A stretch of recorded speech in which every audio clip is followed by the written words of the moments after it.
నమస్కారం ఘంటారావానికి స్వాగతం. ముందుగా ప్రధానాంశాలు. ఏడాదిలో 1,00,000 మహిళా పారిశ్రామికవేత్తలను తయారు చేస్తామన్న సీఎం. పలు సంస్థలతో అవగాహన ఒప్పందాలు కుదుర్చుకున్న ప్రభుత్వం.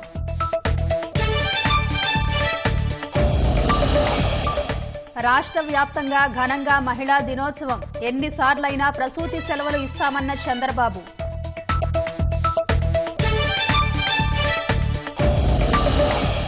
మార్కాపురాన్ని ప్రత్యేక జిల్లాగా చేస్తామన్న ముఖ్యమంత్రి. వెలిగొండను పూర్తి చేసి నీళ్లు తీసుకొస్తామని వెల్లడి.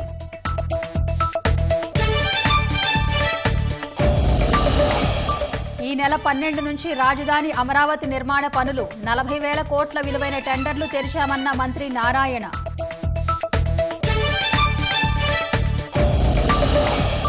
వివేక హత్య కేసు సాక్షి రంగన్న మృతదేహానికి రీపోస్ట్ మార్టం. తల వెంట్రుకలు, గోళ్లు, అవయవాలు సేకరణ.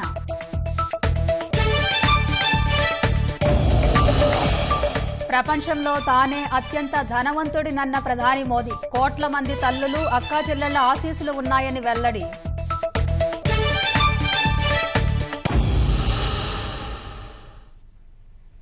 మహిళలు పట్టుదలతో నిరంతరం శ్రమిస్తే ఉన్నత స్థాయికి ఎదగడం అసాధ్యమేమీ కాదని ముఖ్యమంత్రి చంద్రబాబు అన్నారు. జనాభాలో సగం ఉన్న అతివలు అన్ని రంగాల్లో అగ్రభాగాన నిలవాలని ఆకాంక్షించారు. ఒక్క ఏడాదిలో 1,00,000 మంది పారిశ్రామికవేత్తలను తయారు చేయాలనే లక్ష్యంతో పనిచేస్తున్నట్టు వెల్లడించారు. ఇది అసాధ్యమేమీ కాదన్న సీఎం ప్రభుత్వం ఇచ్చే అవకాశాలని అందిపుచ్చుకుని ఆత్మస్థైర్యంతో ముందుకు సాగాలని పిలుపునిచ్చారు. మహిళలు వ్యాపారాల్లో రాణించేలా పలు సంస్థలతో ఒప్పందం చేసుకున్నారు. అలాగే వెలిగొండ పూర్తి చేసి ప్రకాశం జిల్లాకు నీళ్లు అందిస్తామన్న ఆయన గోదావరి, కృష్ణా అనుసంధానంతో సస్యశ్యామలం చేస్తామని హామీ ఇచ్చారు. మహిళా సమానత్వం, సాధికారత, హక్కుల పరిరక్షణ కోసం తెలుగుదేశం పార్టీ మొదటి నుంచి కృషి చేస్తోందని సీఎం చంద్రబాబు అన్నారు.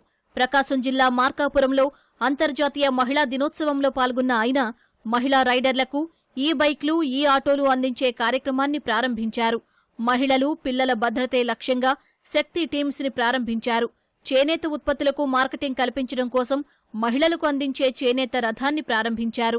మహిళలు పండించే వ్యవసాయేతర ఉత్పత్తులకు ఈ-కామర్స్ ప్లాట్ఫామ్ ద్వారా మార్కెటింగ్ చేసే శిక్షణా కార్యక్రమాల వివరాలు అడిగి తెలుసుకున్నారు. తర్వాత 1.5 లక్షల మంది మహిళలకు ఉచితంగా కుట్టు మిషన్లు పంపిణీ కార్యక్రమాన్ని ప్రారంభించారు. అనంతరం మహిళలతో ముఖాముఖి నిర్వహించిన సీఎం ప్రతి కుటుంబం నుంచి ఒక పారిశ్రామికవేత్త రావాలని ఆకాంక్షించారు. డ్వాక్రా, మెప్మా సంఘాలు ఎన్ని సవాళ్లెదురైనా చెక్కు చెదరకుండా నిలిచాయని అన్నారు. అవసరమైతే లక్షల కోట్ల రుణాలు తీసుకునే స్థాయికి పొదుపు సంఘాల మహిళలు ఎదిగారని హర్షం వ్యక్తం చేశారు. మహిళల ఆదాయాలు మరింత పెరిగేలా కొన్ని కొత్త విధానాలు తీసుకొస్తామని తెలిపారు. మీరు రూపాయి పొదుపు చేస్తే నేను రూపాయి ఇచ్చాను, మీకు రివాల్వింగ్ ఫండ్ ఇచ్చాను. ఈ రోజు అంచెలుగా ఎదిగి మీరు ముందుకు పోయారు. ఇప్పుడు నా ఆలోచన ప్రతి ఒక్క డాక్రా సంఘాలని లక్షాధికారులు చేయాలనే తప్ప వేరే ఆలోచన లేదు. ఇది చేస్తాను, మీరు గట్టిగా గాని ఈ కార్యక్రమాన్ని ఆశీర్వదించగలిగితే. అందుకే నేను ప్రపంచంలో ఉండే వ్యక్తులందరూ ఆంధ్రప్రదేశ్కి వస్తే మీరు సద్వినియోగం చేసుకోండి, సమయం కూడా లేదు. ఆంధ్రప్రదేశ్ లో మా డాక్రా ఆడబిడ్డలు తయారు చేసే వస్తువులు ప్రపంచంలో ఎన్ని దేశాలు ఉన్నాయో అన్ని దేశాల్లో అమ్మే పరిస్థితి రావాలి. ఇలాంటి వ్యవస్థలను ఈరోజు ఒక 25 వ్యవస్థలు తీసుకొచ్చాం. నా ఆలోచన ఒకటే, ఈ ఒక్క సంవత్సరంలో 1,00,000 మంది పారిశ్రామికవేత్తల్ని మహిళల్లో ఆంటర్ప్రెన్యూర్స్ గా తయారు చేయాలనేది నా ఆలోచన. నేనేదో 47 చెప్పి ఆకాశంలో అరుంధతి నక్షత్రాన్ని చూపించడం లేదు. నేను చెప్పేది మీ అందరికీ జరిగే పనులే చెప్తా, చేసి చూపిస్తాను. ఒకప్పుడు జనాభాను నియంత్రించాలని చెప్పిన తానే ఇప్పుడు సమాజ హితం కోసం పెంచాలని చెబుతున్నట్టు తెలిపారు. ప్రభుత్వ ఉద్యోగులకు 2 వరకే ప్రసూతి సెలవులు ఉన్నాయని, ఇప్పటినుంచి ఎంతమంది పిల్లలున్నా ప్రసూతి సెలవులు ఇస్తామన్నారు. ప్రభుత్వ ఉద్యోగస్తులు కూడా వాళ్ళకి మెటర్నిటీ లీవ్ ఇస్తారు ఒక 6 నెలలు. దానివల్ల 2 బిడ్డలకే ఇస్తున్నారు, 3వ బిడ్డ పుడితే ఇవ్వరు అని. వాళ్ళు 5-6 మంది పుట్టినా మెటర్నిటీ లీవ్ ఇస్తా, 6 నెలలు లీవ్ ఇస్తా, ఇంకా అదనంగా బెనిఫిట్స్ ఇస్తాం వాళ్ళకు కూడా. రాజకీయాల్లో తీరిక లేకుండా ఉన్నందువల్ల తన సతీమణి నారా భువనేశ్వరి కుటుంబం కోసం ఎంతో కృషి చేశారని చంద్రబాబు చెప్పారు.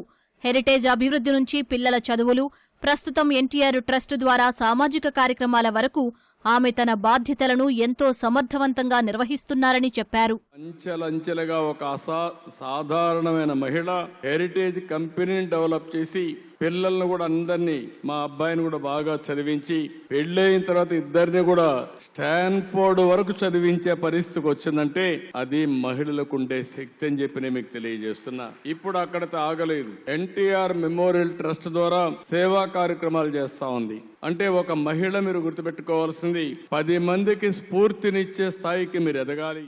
ఆడబిడ్డలపై జరుగుతున్న అఘాయిత్యాలపై ఆందోళన వ్యక్తం చేసిన సీఎం ఇలాంటి దారుణాలకు పాల్పడ్డ వారికి అదే ఆఖరి రోజు అవుతుందని హెచ్చరించారు. కొంతమంది ఆడబిడ్డలంటే చాలా ఈజీగా తీసుకుంటున్నారు, ఇష్టానుసారంగా బిహేవ్ చేస్తున్నారు. నేను ఒకటే వాళ్ళందరికీ చెప్పేది, నువ్వు మత్తులో చేసిన, గంజాయి మత్తులో చేసిన, నీ వెన్నెముకలో భయం ఉండేట్టుగా చేసే బాధ్యత నాది. కబద్దార్, జాగ్రత్తగా ఉండమని హెచ్చరిస్తున్నా. శక్తి అనే యాప్ పెట్టాం.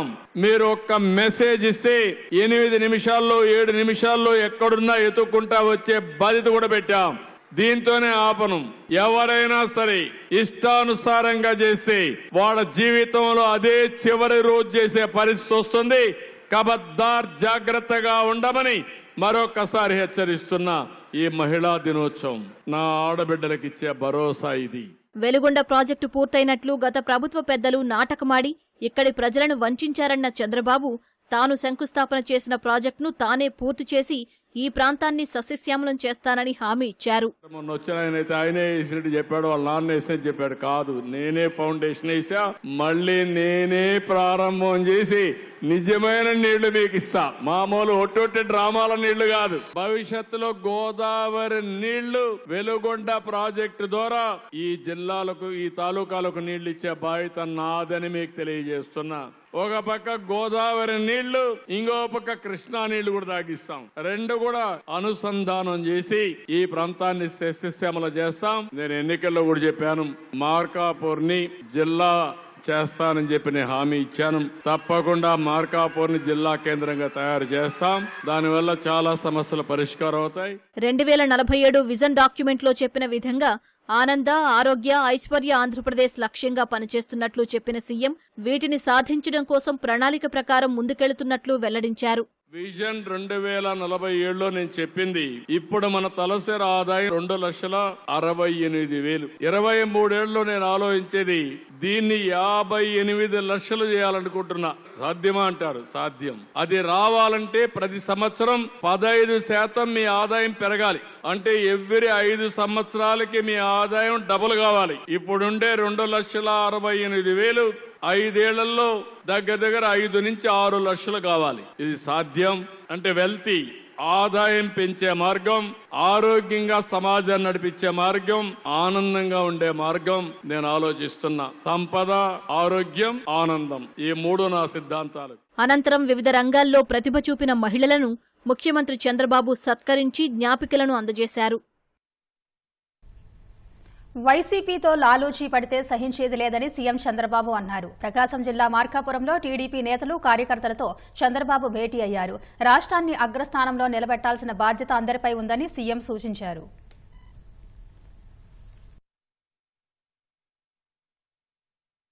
పార్టీ ఏదనుకుంటే అది చేయడం ఇక్కడుండే నాయకత్వం కూడా గుర్తుపెట్టుకోవాల్సిన అవసరం ఉంది. అందరం గుర్తుపెట్టుకోవాల్సిన అవసరం ఉంది. నేను ఇక్కడుండే మీ కార్యకర్తలందరికీ ఒకటే విజ్ఞప్తి చేస్తున్నా, ప్రభుత్వం చేసే కార్యక్రమాలన్నీ మీరు అవగాహన పెంచుకోవాలి. ప్రజల మనతో లేకపోతే మాత్రం ఇబ్బందులు వస్తాయి. ఒకేసారి మనం ఏం చేసినా కూడా తప్పైనా పర్వాలేదు చేసేద్దాం, నారాయణ రెడ్డి గారు ఒకసారి నేను గెలుస్తా, ఒకసారి ఓడిపోతాను కుదరదు. ఇంకా అది ఉండదు. ఇంకా ద్వేయంగా పనిచేస్తా. మీ శరీరంలో ప్రతి ఒక్క బొట్టు కూడా చూస్తే ఎర్ర రంగు కాదు, పసుపు రంగే. అక్కడ కొంతమంది నాయకులు వైఎస్ఆర్ కాంగ్రెస్ నాయకులతో లాలూచీ పడ్డారు. నేను ఆ విషయమే చెప్పాను. లాలూచీ పడి రాజకీయాలు చేస్తే మాత్రం సహించనంటే నేను పొజిషన్స్ ఏమి ఇవ్వాలి అవన్నీ కూడా వర్కౌట్ చేస్తున్నాం. వీలైనంత తొందరలో పొజిషన్స్ అన్ని కంప్లీట్ చేస్తాం. 2 ఇయర్స్ పొజిషన్స్ ఉంటాయి. స్త్రీ లేకపోతే జననం లేదు, స్త్రీ లేకుంటే గమనం లేదు, స్త్రీ లేకుంటే అసలు సృష్టే లేదు. తల్లిగా, చెల్లిగా, భార్యగా కుటుంబ భారాన్ని మోస్తూ సర్వం త్యాగం చేస్తారు మహిళలు. అంతటి గొప్ప మహిళలకు మనసారా ధన్యవాదాలు చెప్పుకునే అంతర్జాతీయ మహిళా దినోత్సవాన్ని రాష్ట్ర వ్యాప్తంగా ఘనంగా నిర్వహించారు. వివిధ రంగాల్లో ప్రతిభ చాటిన మహిళలను సత్కరించారు. నారీ శక్తికి వందనం అంటూ కీర్తించారు. విజయనగరంలో ప్రభుత్వం నిర్వహించిన మహిళా దినోత్సవంలో హోంమంత్రి అనిత, ఎంపీ కలిశెట్టి అప్పలనాయుడు పాల్గొన్నారు. ఆడపిల్లలే ముఖ్యమని నేటి సమాజం భావిస్తోందన్న హోంమంత్రి మహిళలు అన్ని రంగాల్లో ఎదగాలని ఆకాంక్షించారు. ఉపాధ్యాయురాలిగా ఉన్న తనను చంద్రబాబు హోం మినిస్టర్ చేశారని అన్నారు. తన పార్లమెంట్ పరిధిలో ఎవరికైనా మూడో ఆడబిడ్డ పుడితే 50,000 డిపాజిట్ చేస్తానని ఎంపీ అప్పలనాయుడు హామీ ఇచ్చారు. నేను ఒక సాధారణ టీచర్, అలాంటి నన్ను ఈ రోజు కేవలం నా చదువు చూసి నా వెనకాల రాజకీయంగా బాగా మా నాన్న, మా తాత, మా ముత్తాత రాజకీయ రంగాలు ఎవరు లేరు.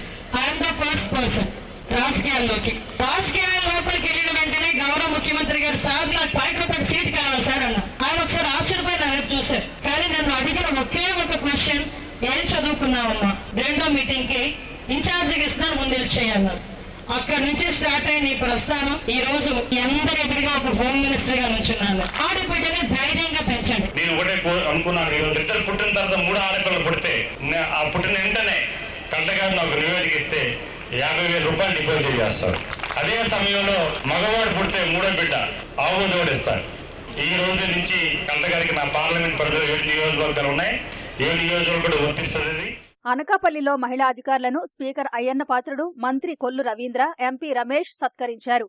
మహిళలు సమాజానికి మూలాధారమని మంత్రి డీవీబీ స్వామి అన్నారు. విశాఖ జిల్లా సిరిపురంలో మహిళా దినోత్సవంలో ఎమ్మెల్యే గంటాతో కలిసి ఆయన పాల్గొన్నారు. ఆర్కే బీచ్ వద్ద నిర్వహించిన కార్యక్రమంలో పాల్గొన్న విశాఖ సిపి మహిళలు అన్ని రంగాల్లో సత్తా చాటుతున్నారన్నారు. ఎమ్మెల్యే గణబాబు గోపాలపట్నంలో మహిళా పోలీసులను, నర్సులను, చిరు వ్యాపారులను సత్కరించారు. అమలాపురంలో మంత్రి అచ్చెన్న స్వయం సహాయక బృందాలకు చెక్కులు అందించారు. ఏలూరు సిఆర్ రెడ్డి డిగ్రీ కళాశాలలో నిర్వహించిన కార్యక్రమంలో పాల్గొన్న మంత్రి నాదెండ్ల మనోహర్ మహిళల భద్రతే తమ ప్రభుత్వానికి అత్యంత ప్రాధాన్యమని తెలిపారు. మహిళలు, యువతుల భద్రతకు అభయ యాప్ తెచ్చినట్లు ఏలూరు కలెక్టర్ వెట్రిసెల్వి తెలిపారు. భీమవరంలో 2K రన్ నిర్వహించారు. కాస్మోటిక్ క్లబ్ లో మహిళలను సత్కరించారు.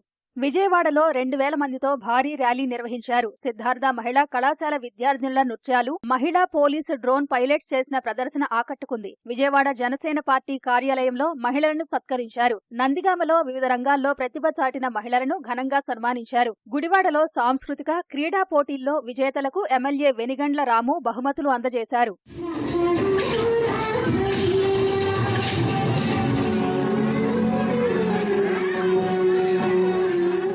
మహిళల ఆరోగ్యానికి పెద్దపీట వేయడం ద్వారా సమాజం ఆరోగ్యంగా ఉండేలా చూస్తున్నామని గుంటూరు పశ్చిమ నియోజకవర్గ ఎమ్మెల్యే గల్లా మాధవి అన్నారు. జిల్లా టీడీపీ కార్యాలయంలో ఆమె ఉచిత హెల్త్ క్యాంప్ ఏర్పాటు చేశారు. పల్నాడు జిల్లా వినుకొండలో చీఫ్ విప్ జీవి ఆంజనేయులు, బాపట్ల జిల్లా కూచిపూడిలో MLA Nakka Anandababu women's day వేడుకల్లో పాల్గొన్నారు. చీరాలలో ఇండియన్ మెడికల్ అసోసియేషన్ ఆధ్వర్యంలో ర్యాలీ నిర్వహించారు. ప్రకాశం జిల్లా కనిగిరిలో ఎమ్మెల్యే ఉగ్ర నరసింహారెడ్డి మహిళలను సన్మానించారు. నెల్లూరులో కస్తూర్బా కళాక్షేత్రంలో జరిగిన వేడుకల్లో మంత్రి ఫరూక్ పాల్గొన్నారు. అనంతపురంలో అనంతలక్ష్మి ఇంజనీరింగ్ కళాశాలలో ఈనాడు ఈటీవీ ఆధ్వర్యంలో మహిళా దినోత్సవం నిర్వహించారు. మహిళల హక్కుల గురించి వక్తలు వివరించారు. ప్రతిభ కనబరిచిన వారికి బహుమతులు అందించారు. ఉరవకొండలో ఉద్యోగులు, పారిశుద్ధ్య కార్మికులను సన్మానించారు. రాయదుర్గంలో మెప్మా ఆధ్వర్యంలో ర్యాలీ నిర్వహించారు. కర్నూలులో మహిళలను ఎంపీ బస్తిపాటి నాగరాజు సన్మానించారు. కర్నూలు కలెక్టరేట్ లో మహిళా ఉద్యోగుల సంరక్షణ కోసం ఏర్పాటు చేసిన షీ బాక్స్ ను కలెక్టర్ రంజిత్ బాషా ప్రారంభించారు. గత 10 ఏళ్లలో మహిళల భద్రతకు అత్యంత ప్రాధాన్యం ఇచ్చినట్లు ప్రధాని నరేంద్ర మోదీ తెలిపారు. అత్యాచారం వంటి ఘోరమైన నేరాలకు పాల్పడిన వారికి ఉరిశిక్ష విధించేందుకు వీలుగా చట్ట సవరణ చేసినట్టు చెప్పారు. గుజరాత్ పర్యటనలో ఉన్న ప్రధాని అంతర్జాతీయ మహిళా దినోత్సవం సందర్భంగా నవ్సారీ జిల్లా వన్సిబోర్సీ గ్రామంలో లఖ్పతి దీదీ లబ్దిదారులతో ఏర్పాటు చేసిన భారీ సభలో పాల్గొన్నారు. మహిళల నేతృత్వంలో భారత్ అభివృద్ది పదంలో సాగుతున్నట్లు ప్రధాని మోదీ తెలిపారు. మహిళలకు గౌరవంతో పాటు సౌకర్యాలు కల్పించేందుకు తమ ప్రభుత్వం అత్యంత ప్రాధాన్యత ఇచ్చినట్లు చెప్పారు. గ్రామీణ మహిళలకు మరింత సాధికారత కల్పించాల్సిన అవసరాన్ని గుర్తు చేశారు. కోట్లాది మంది మాతృమూర్తులు, అక్కాచెల్లెళ్ల ఆశీస్సులు కలిగిన తాను ప్రపంచంలోనే అత్యంత ధనవంతుడని ప్రధాని మోదీ అన్నారు. राजनीति का मैदान हो या खेल का मैदान, न्यायपालिका हो या फिर पुलिस, देश के हर सेक्टर में महिलाओं का परचम लहरा रहा। 2014 के बाद से देश के महत्वपूर्ण पदों पर महिलाओं की भागीदारी बहुत तेजी से बढ़ी है। 2014 के बाद ही केंद्र सरकार में सबसे ज्यादा महिला मंत्री बनी। संसद में भी महिलाओं की मौजूदगी में बड़ा इजाफा हुआ। जिला न्यायालयों में महिलाओं की उपस्थिति 35% से ज्यादा पहुंच गई है। कई राज्यों में सिविल जज के तौर पर नई भर्तियों में 50% या उससे ज्यादा हमारी बेटियां ही चुनकर आई हैं। రాజధాని అమరావతి నిర్మాణ పనులు ఈ నెల 12 నుంచి 15వ తేదీ మధ్యలో ప్రారంభించబోతున్నామని పురపాలక శాఖ మంత్రి నారాయణ తెలిపారు. కాకినాడ మహిళా దినోత్సవంలో పాల్గొన్న నారాయణ 2-3 రోజుల్లో కాంట్రాక్ట్ సంస్థలకు లెటర్ ఆఫ్ అగ్రిమెంట్లు కూడా జారీ చేస్తామన్నారు. అమరావతి రాజధానికి మొత్తం 64,000 కోట్లతో యాక్చువల్ గా టెండర్లు పిలవటం జరిగింది. అయితే ఎలక్షన్ కోడ్ వచ్చిన తర్వాత దాన్ని ఓపెన్ చేయలేకపోయాము. ఎలక్షన్ కమిషన్ కి లెటర్ రాస్తే మీరు టెండర్లు పిలుచుకోండి, ప్రాసెస్ చేయండి, కానీ టెండర్లు అలాట్ చేయొద్దన్నారు. అందుకని ఎలక్షన్ కోడ్ 8వ తేదీ దాకా ఉన్నా వాళ్ళు 4వ తేదీ తీసేశారు. 4వ తేదీ తీయగానే 5వ తేదీ అన్ని ఓపెన్ చేసేసాం కంప్లీట్ గాను. అథారిటీ మీటింగ్ సోమవారం గానీ మంగళవారం గానీ ఉంటుంది. అథారిటీ మీటింగ్ లో పెట్టి ఫైనల్ పర్మిషన్ తీసుకొని వాళ్ళకి లెటర్స్ ఇచ్చి 12 నుంచి 15 మధ్యలో యాక్చువల్ గా అమరావతి రాజధాని పనులన్నీ వేగవంతం అవుతాయి. 3 సంవత్సరాల్లో పూర్తి చేస్తాం. వివేక హత్య కేసులో కీలక సాక్షి అయిన వాచ్మెన్ రంగన్న మృతదేహానికి రీపోస్ట్ మార్టం జరిగింది. 3 రోజుల క్రితం రంగన్న చికిత్స పొందుతూ అనారోగ్యంతో మృతి చెందగా పులివెందుల బాకరాపురంలో శ్మశాన వాటికలో అంత్యక్రియలు నిర్వహించారు. అయితే రంగన్న భార్య సుశీలమ్మ చేసిన ఆరోపణలపై సందేహాల నివృత్తి కోసం పోలీసులు రీపోస్ట్ మార్టం నిర్వహించారు. మంగళగిరి, తిరుపతి నుంచి వచ్చిన ఫోరెన్సిక్ నిపుణులు, కడప రిమ్స్ మెడికల్ కళాశాల వైద్య బృందం ఆధ్వర్యంలో పులివెందుల పోలీసులు, ఆర్డీఓ సమక్షంలో 4 గంటల పాటు రీపోస్ట్ మార్టం ప్రక్రియ కొనసాగింది. పూడ్చిపెట్టిన రంగన్న మృతదేహాన్ని వెలికితీసి పోస్ట్ మార్టం చేసిన వైద్యులు తల వెంట్రుకలు, కాలు, చేతిగోళ్లు, మరికొన్ని అవయవాలు సేకరించారు. వాటిని ఫోరెన్సిక్ ల్యాబ్కు పంపారు. శరీరంపై ఎక్కడైనా గాయాలు ఉన్నాయా లేదా అనే అంశంపై వైద్య బృందం నిపుణులు క్షుణ్ణంగా పరిశీలించారు. పోస్ట్ మార్టం చేసే సమయంలో రంగన్న భార్య సుశీలమ్మ అక్కడే ఉన్నారు. పోసాని కృష్ణమురళికి Vijayawada chief metropolitan magistrate court ఈ నెల 20 వరకు రిమాండ్ విధించింది. కర్నూలు జిల్లా కారాగారంలో ఉన్న పోసానిని విజయవాడ భవానీపురం పోలీసులు ఈ ఉదయం పీటీ వారెంట్పై తీసుకొచ్చారు. జనసేన నేత శంకర్ ఫిర్యాదు మేరకు భవానీపురం పోలీస్ స్టేషన్లో నమోదైన కేసులో పోసానిని విజయవాడ చీఫ్ మెట్రోపాలిటన్ మెజిస్ట్రేట్ కోర్టులో హాజరుపరిచారు. ఈ సందర్భంగా తనపై అక్రమంగా కేసులు పెట్టారని న్యాయాధికారికి చెప్పిన పోసాని ఫిర్యాదు చేశారు. అనారోగ్యంతో ఇబ్బందులు పడుతున్న తనను ఒకే విధమైన కేసులతో అన్ని ప్రాంతాలు తిప్పుతున్నారని చెప్పారు. పోసానికి ఈ నెల 20 వరకు కోర్టు రిమాండ్ విధించింది. విజయవాడ నుంచి పోసాని కృష్ణమురళిని తిరిగి కర్నూలు జైలుకు తరలిస్తున్నారు. గుంటూరు నందివెలుగు పైవంతెన పెండింగ్ పనులను ఏడాదిలోగా పూర్తి చేస్తామని కేంద్ర మంత్రి పెమ్మసాని చంద్రశేఖర్ తెలిపారు. పెండింగ్ పనుల కోసం రైల్వే శాఖ 36.91 కోట్ల రూపాయల నిధులు మంజూరు చేసిందన్నారు. ఈ సందర్భంగా గుంటూరు జాతీయ రహదారి నుంచి నందివెలుగు పైవంతెన వరకు కూటమి శ్రేణులు భారీ ర్యాలీ నిర్వహించాయి. పెమ్మసాని చంద్రశేఖర్ను ఊరేగింపుగా తీసుకెళ్లి సన్మానించారు. వైసీపీ హయాంలో నందివెలుగు పైవంతెన పనులు ఆగిపోవడంతో ప్రజలు తీవ్ర ఇబ్బందులు పడ్డారని ఎమ్మెల్యే నజీర్ అహ్మద్ అన్నారు. ప్రజల కష్టాలు తీర్చేందుకు కూటమి ప్రభుత్వం చిత్తశుద్దితో పనిచేస్తుందన్నారు. తెలుగుదేశం కూటమి ప్రభుత్వం అప్పుడున్నప్పుడు శాంక్షన్ అయినటువంటి బ్రిడ్జి 2017లో అన్ని అనుమతులతోటి స్టార్ట్ అయింది. 2019కి అంతా కంప్లీట్ అవ్వాల్సినటువంటి పరిస్థితుల్లో కొంచెం పార్ట్ మిగిలిపోతే దాన్ని గత 5 సంవత్సరాల్లో 5 సార్లు ఎక్స్టెన్షన్ ఇచ్చి చేయకపోవడం వల్ల 10 కోట్లతో కంప్లీట్ అవ్వాల్సింది ఈ రోజు 37 కోట్ల రూపాయలకి అడిషనల్ గా కాస్ట్ అయింది. ఈ 37 కోట్ల రూపాయలని రాష్ట్ర ఆర్థిక పరిస్థితి దృష్ట్యా సెంట్రల్ రైల్వే మినిస్టర్ గారికి రైల్వే అధికారులతో మాట్లాడి మొత్తం భారం కూడా కేంద్రం భరించే విధంగా చేసి ఈ రోజు శాంక్షన్ తీసుకొచ్చాం. దీని గురించి నజీర్ గారు కూడా నన్ను ఎప్పుడు రెగ్యులర్ గా ఫాలో అప్ చేసేవాళ్ళు. 1 సంవత్సరం రోజుల లోపే దీన్ని కంప్లీట్ చేసే బాధ్యత కూడా ఎమ్మెల్యే గారు నేను తీసుకొని ఈ ప్రాంత ప్రజల కష్టాలన్నీ తీరుస్తాం. 5 సంవత్సరాల్లో ఒక తెట్ట మట్టి కూడా వేయలేదు. దీన్ని పెండింగ్ పెట్టడం, ఈ ప్రాజెక్టు కాస్ట్ పెరిగిపోవడంతో 6 కోట్ల రూపాయలతో ఈ వంతెను మరి నిర్మించేటువంటి కార్యక్రమాన్ని గౌరవ కేంద్ర మంత్రి వర్యుల సహకారంతో ఈ రోజు చేపట్టడం జరిగింది. దీనికి గుంటూరు నగర ప్రజలు గౌరవ కేంద్ర మంత్రి గారికి రుణపడి ఉంటారు. ప్రాజెక్టు కంప్లీట్ అవుతుందా లేదా అనే భయాందోళనతో ప్రజలు ఉన్నారు. ఈ రోజు ఊపిరి పీల్చుకున్నారని చెప్పి కూడా ఈ సందర్భంగా తెలియజేస్తాం. కాంగ్రెస్ పార్టీలో ఉంటూ బీజేపీ కోసం పనిచేస్తున్న వారిని గుర్తించాలని ఆ పార్టీ అగ్రనేత రాహుల్ గాంధీ కోరారు. గుజరాత్లో 2వ రోజు పర్యటిస్తున్న ఆయన ఈ బాధ్యతలు నెరవేర్చేంత వరకు గుజరాత్ ప్రజలు కాంగ్రెస్ పార్టీని గెలిపించబోరని ఆసక్తికర వ్యాఖ్యలు చేశారు. 3 దశాబ్దాలుగా తమ విజన్ను నెరవేర్చడంలో బీజేపీ విఫలమవుతున్నందున గుజరాతీలు వేరే విజన్ కోసం చూస్తున్నారని వివరించారు. రాష్ట్రం ముందుకెళ్లే మార్గాన్ని ప్రజలు చూడలేకపోతున్నారని, కాంగ్రెస్ కూడా వారికి సరైన మార్గదర్శనం చేయడంలో విఫలమవుతోందని రాహుల్ తెలిపారు. గుజరాత్ కాంగ్రెస్ లో 2 రకాల నాయకులు, కార్యకర్తలు ఉన్నారని చెప్పారు. నిజాయితీ పరులు ప్రజల కోసం పోరాడతారని, వారిని గౌరవిస్తారని, కాంగ్రెస్ భావజాలం వారి గుండెలో ఉంటుందని వివరించారు. బీజేపీ కోసం పనిచేసేవారు ప్రజలకు దూరంగా ఉంటారని, వారికి గౌరవం ఇవ్వరని వెల్లడించారు. పాలస్తీనా ప్రజలు గాజాను ఖాళీ చేయాలని అమెరికా అధ్యక్షుడు డొనాల్డ్ ట్రంప్ చేసిన వ్యాఖ్యలను ఇస్లాం దేశాలు ఖండించాయి. గాజాను పునర్నిర్మించేందుకు ఏర్పాటు చేయదలసిన పాలస్తీనా పరిపాలనా కమిటీ ప్రణాళికకు మద్దతిచ్చాయి. ఇజ్రాయెల్, హమాస్ మధ్య 2వ విడత కాల్పుల విరమణ ఒప్పందంపై సందిగ్ధత నెలకొన్న వేళ గాజా భవిష్యత్తుపై చర్చించేందుకు సౌదీ అరేబియాలోని జడ్డాలో organisation of Islamic corporation OIC ప్రత్యేక సమావేశమైంది.